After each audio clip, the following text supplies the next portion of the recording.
Hepinize merhabalar. Bugün farklı bir yerde açtık. Önceki videolarımızı izleyenler nerede olduğumuzu biliyorlar. Hacı Baba'nın köyüne geldik arkadaşlar. Bursa'da Zeynler köyündeyiz. Burada böyle bizim bir dağ evimiz var. Hacı Baba yaz döneminde burada kalıyor. Biz de hafta sonları onu ziyarete geliyoruz. Şimdi bugün hem ziyarete geldik hem de beraber bir video çekelim istedik. Şimdi önümüzde şöyle çok güzel etlerimiz var. Kuzu etinin en güzel parçaları şu gördüğünüz. İki parça, yani kuzu etinin en nadide yerlerini şu an masaya topladık. Bunların nasıl yapıldığını da çektik. Az sonra size de göstereceğim. İsterseniz lafı uzatmayalım. Hadi başlayalım.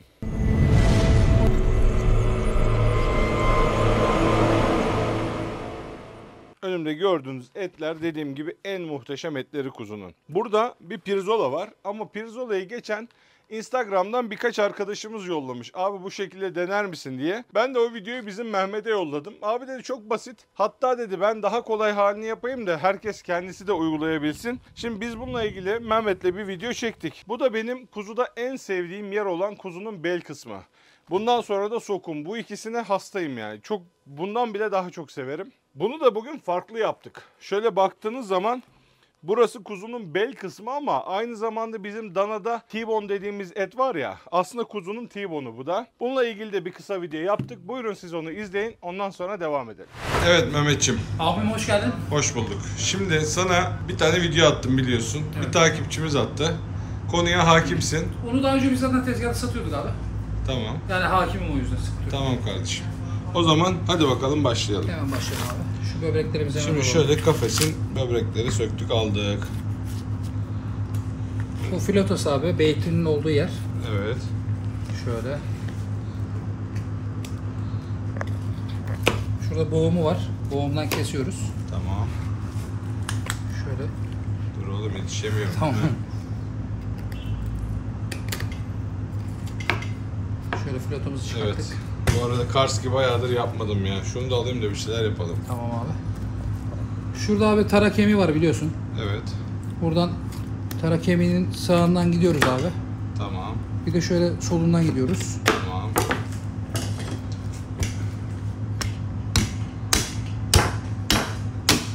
Keseceksin mi? Deneyeceksin mi? Yok lan. Bir tane kes. Yok işim olmaz. Herkes işini yapsın oğlum. Kasaplık mesleğindeki en zor nokta burasıdır Mustafa, biliyorsun. Ben hep aynı yere vuramıyorum birader. Ben kendim test ettim. Herkes işini yapsın. Sen kes ben pişiririm. Aynen. Baharatı dediğimiz yerler abi.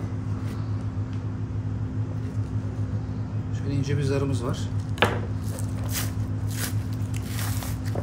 Şöyle çekerseniz zaten semiz kuzuda geliyor bunlar. Evet, şimdi bu arada anlatalım bak neresi herkes bilmiyor tabii eti. Tabii abi. Neresi pirzolu oluyor, neresi kaburgası oluyor, neresi boşluğu oluyor.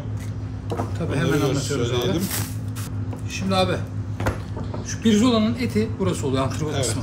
Arkayı çevir oradan daha güzel belli oluyor. Heh. Şurası antrikot kısmı oluyor abi. Evet. Şurası Yani da pirzola arkadaşlar. Evet. Kuzuda pirzola diyoruz. Burası da kaburgası oluyor arkadaşlar. Evet. Biz bunu şu an kaburgası üstünde pirzolanın yanına beyti gibi sarıp pirzolayla aynı yerde beyti yemiş olacaksınız. Evet, yani hepsi bir ısırıkta hepsini tatacağız. Evet.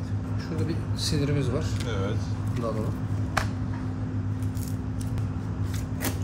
Bu kısım yağsız olan kısımda bunlar pek çıkmıyor genelde. Tamam. Biz yağlı olan kısımdan alacağız. Çünkü yağsız pirzola tercih edenler ayrı, yağlı tercih edenler ayrı yapıyoruz abi. Tamam. Kaburgası üstünde pirzola gibi çıkardık bunları. Evet abi. Biz Ondan bunu bütün sonra- halde de yapabiliriz istersen abi. Ama ben daha anlaşılır olur diye böyle tek tek Böyle yapıyorum. biraz daha sanki bireysel kullanıcı daha kolay yapar gibi geldi bana. Aynen şöyle şu şekil. Tamam. Şöyle bıçakla ince dokunuşlar. Tamam. Böyle evet. Biraz daha. Benim sana yolladığım videoda biraz daha farklı yapıyordu ama Tabii bu daha onu- basit. Bu daha basit oluyor abi. Bir de hani mesela kişi isterse kendisi de bunu yapabilir. Evet. Bu haliyle biraz daha kolay oldu. Daha basit oluyor yani. Tamam. Şimdi pirzolamızı kestik abi. Bunu sarıyoruz abi Tamam. kaburgasına. Tamam. Kürdanla da olur. Ama ben şiş tercih ediyorum. Tamamdır. Bence kürdan küçük gelebilir buna. Bu iyi. Bu Şöyle abi güzelmiş. kişinin isteğine göre bu pirzola uzun mesela. Evet. Şu şekilde kısaltabiliriz istiyorlar. Tamam. Böyle de Bence olur. şu haliyle Şu bunun haliyle. adı kuzu dallası olmalı. Bence olmalı abi. Yani gerçekten antrikottaki o görüntüye çok benzer bir görüntü Kesinlikle. oldu. Kuzu dallas diye bir şey yok zaten. Evet. Bu olabilir abi. Adayı olabilir. Evet. Adını biz koymuş olalım. Bunun adı da kuzu dallas olmuş olsun. Evet Mehmetçim, az önce konuştuğumuz konuyu senden uygulamalı bekliyorum Hemen kardeşim. abi. Abi kuzu T-bone yapacağız sana. Sendeyiz kardeşim. Şimdi Hadi şöyle Arkadaşlar bu arada bu karski deniyor bu şeye. Bu kuzunun bel kısmı. Birazcık bilgi ver Mehmetciğim ama Hemen olmuyor. veriyorum. Hep böyle işçilik yapıyorsun. aynen abi. Kuzunun bel kısmı. Beyti buradan çıkıyor biliyorsun. Evet. Kuzu lokum da buradan çıkıyor. Küşleme de buradan çıkıyor. Kaburgadan sonraki Evet, kısım yani. Aynen. Biz şimdi ne yapacağız? Biz bunların hepsini bir bütün halde çıkartıp testereyle keseceğiz ve ne olmuş olacak? Kuzu T-bone'un double olmuş olacak aslında. Doğru Aynen, mu? evet. Yani İkisi şunu birleşmiş halde olacak. ortadan kessek Aynen. T-bone olurdu. Bu double T-bone olacak. Double T-bone olacak ama çok lezzetli olacak keminli piştiği için. Abi zaten bak benim en sevdiğim 1 numara kuzu da budur. 2 numara da sokum etidir abi. Aynen. Yani sokumla bu kapışır. Şöyle kaba yağlarını da biraz alıyorum. Tamam kardeşim. Şimdi keselim. Tamam bu kadar mıydı? Bu kadardı. Çok şipşaksın ya. Aynen abi. Kalınlığı şimdi bir parmak şeklinde ayarladım. Tamam. Başlıyoruz. Hadi bismillah.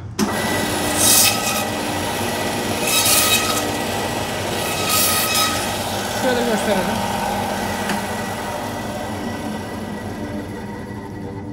Kuzu küşleme. Kuzu filetonun Evet. küşlemesi ve bu da beyti kısmı olan. Evet. Yani kontrafile ve bonfilesi var şu an burada. Aynen. Normalde de işte T-bone'da olan kısım. Aynen. Bu şu anda double T-bone oluyor abi. Aynen. Bu bir T-bone. Yani tam ortadan şu şekilde bölseydik bu T kemiği oluyordu. Bir tane de şurada ters T var. Yani double T-bone gibi bir şey olmuş oldu bu. Kuzu T-bone'u da yapmış olduk böylece. Evet abi. Ve Eyvallah mangalda %100 garanti veriyoruz. Aynen. Bu ete zaten Süper garanti her türlü veririz. Yani. Aynen abi. Tamam kardeşim. Teşekkür ediyoruz. Ben Eline teşekkür sağlık. ederim. Bu arada bu çok bol çıkan bir ürün. Ne zaman isterseniz her zaman yaparız. Eyvallah. Evet arkadaşlar şöyle 2 tane bonga tutuşturucuyu iyice açıyorum. Kömürün altına bırakıyorum.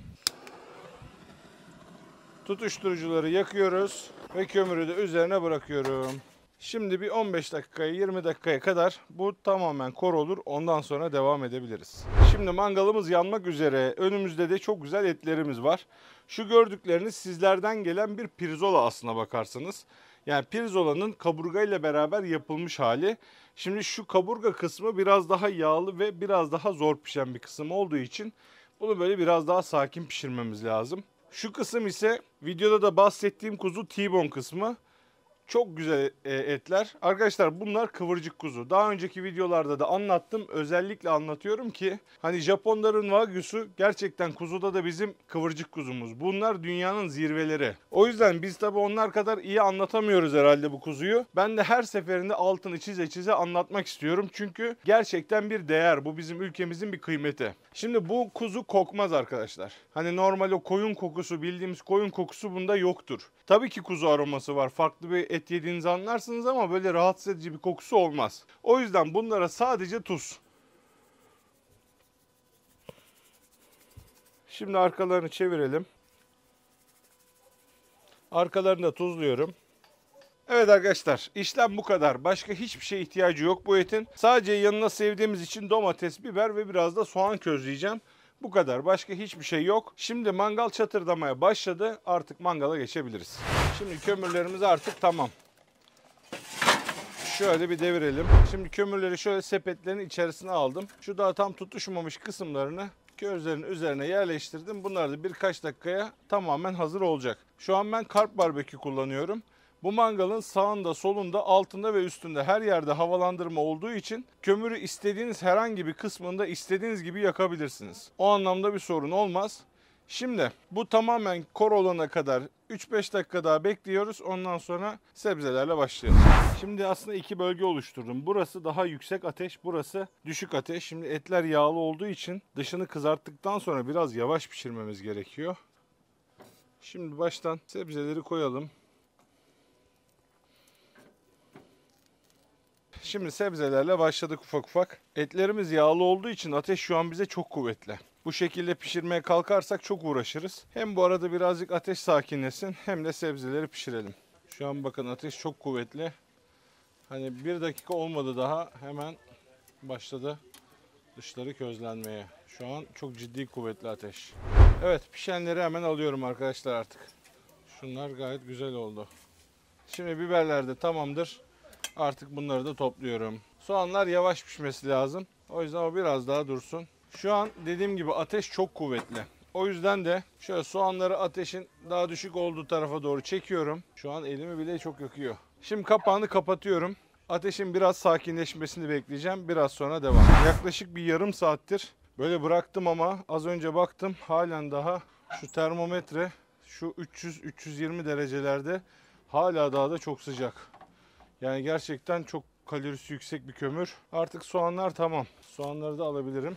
Şu an bakın. Yani neredeyse bir saate yakındır bekliyorum. 280 derece bayağı iyi yani. Gerçekten iyi kömür. Şimdi şöyle bir kontrol edelim. Şu an hala bile sıcak. Ama bu tarafta bir soğuk bölgem var. Bir tane sıcak bölgem var. Şimdi baştan şöyle dışlarını kızartıp böyle kaçıra kaçıra pişirmeyi düşünüyorum.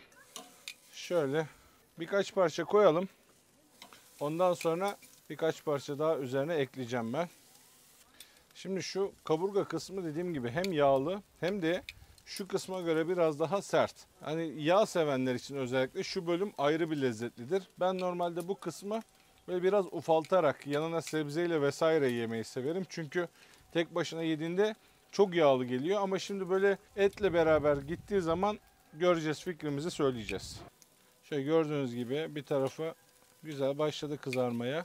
Bu tür yağlı etlerde öyle tek sefer çevireceğim falan, bunları boş verin. Bu yağları yakmadan güzelce kızartana, aynı zamanda da yumuşatana kadar çevirin. Hiç sıkıntı yok. Daha önce bununla ilgili videolar yapmıştım ben. Bu konularda çok böyle doğru bildiğimiz yanlışlar var maalesef. Şimdi eğer ki böyle alevlenme vesaire yaparsa, isterseniz varsa kenarda üzerinden biraz kül dökebilirsiniz. Tuz da bir çözümdür ama aslında buradaki mesele ateşe giden oksijen miktarını kısıtlamak. O yüzden kül daha ucuzdur, ekonomiktir. Dökerseniz kurtulursunuz.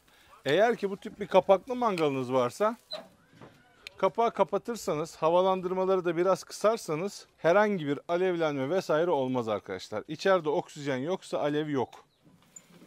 Bakın.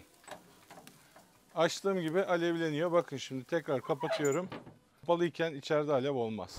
Şimdi bakın dışını şöyle güzelce kızarttık. Ama bunların daha iç kısımları tam böyle istediğimiz gibi pişmedi. Pişmedi derken bu yağların yumuşaması lazım. Şimdi dışlarını güzelce kuvvetli ateş üzerinde kızarttıktan sonra, şimdi bakın bu tarafa az ateş koymuştuk. Etleri bu tarafa alıyorum. Şimdi burada o yağların yavaş yavaş eriyerek iyice kızarmasına müsaade edeceğiz. Bu şekilde kapağı kapatıyorum. Şöyle bir 5-6 dakika kadar o tarafta kısık ateşte tutmamız yeterli olacaktır. 5-6 dakika sonra tekrar görüşürüz. Evet. Şimdi artık bunlar tamam. Şöyle bakın. Dışları gayet güzel kızardı. Görüyorsunuz. Ve önemli olan, bakın suları hala üzerinde. Bakın şöyle görüyor musun? Şıpır şıpır suları da damlıyor. Yani önemli olan burada eti pişirmek kadar da kurutmamak. Gördüğünüz gibi gayet güzel. Şimdi bunları bir deneyelim. Ben sonra soğutmak istemiyorum. Daha sonra tamamını pişireceğim. Evet Hacı Baba, hoş geldin. Ben hoş geldim. Sen hoş geldin. Ben değil yani, sen hoş geldin. Doğru. Yani Mustafa- ağız alışkanlığı. Mustafa'yı bugün köyde ayarlıyoruz. Evet. Ama masraflar ona ait yani. Evet Hacım, bugün farklı bir şey yaptım. Sana çok hitap edecek bir şey. Allah belli Yani zaten. beğenmeme ihtimalini çok vermiyorum ama yine de tabii Zaten belli. yorumlamada özgürüz yani. Belli. Şimdi ilk baş şundan bir başlayalım istersen. Şundan, bu daha değişik. Bu zaten daha garanti bir şey. Bu arada arkadaşlar şöyle bakın. Çok güzel bir şekilde kızardı ve Tuzları hala nasıl? suyu da böyle üzerinde. Vallahi baba iyi tuzladım ama bak çok tuzlama ya. Bence bir tat. Hadi bismillahirrahmanirrahim. Bak şurada pimi var. Pimini çek. Pim Bunu- çek he. Ha, pimini Ben çek. çekmeden yapacağım. Ama Hadi. dikkat et. Haydi Takılmasın ağzına. bismillah.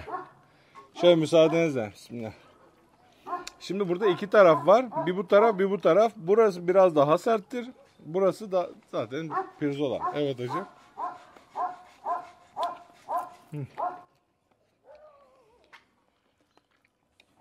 Buna yorumda yapılmaz yani. Evet. Bak ben full sert dediğim yerden ısırdım. 10 numara. Öyle bir güzel gidiyor ki. Şimdi şöyle bir karışık ısıracağım.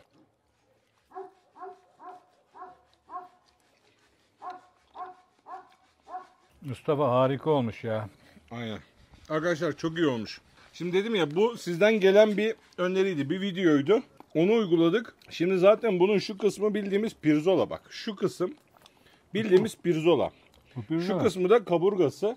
Ayrı ayrı yediğiniz zaman kaburga biraz yağlı geliyor. Ama bak beraber yendiği zaman çok güzel oluyor. Ve normalde burası biraz daha sert olur dedim ya. Hiçbir sertlik yok. Yani lokum gibi gitti. Ama bak burada önemli olan o.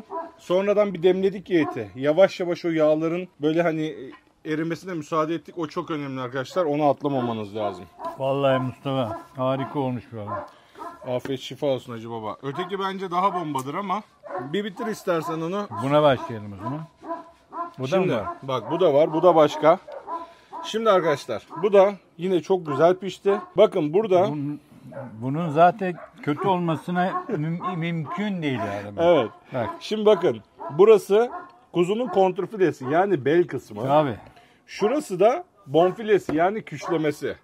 Şimdi burada iki tane muhteşem et var. Şöyle bir müsaadenizle Hadi tadalım. bismillah. Bura pamuk.